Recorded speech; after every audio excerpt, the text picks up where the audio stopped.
దేవుని కూడా తెలుసుకోలేదు కనుక మనల్ని కూడా ఎరగదు. మనం దేవుని పిల్లలు, మనం ఎవరి పిల్లలు? మనం దేవుని పిల్లలు, మనం దేవుని సొత్తైన ప్రజలు మనం.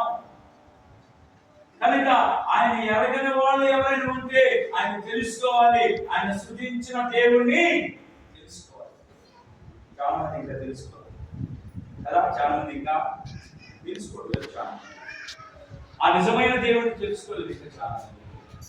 కాబట్టి ఎవరైతే దేవుని ఎరుగక ఉన్నారో వారు ఏం చేయాలి? మనం ఏం చేయాలి చెప్పండి? తెలియపరచాలి.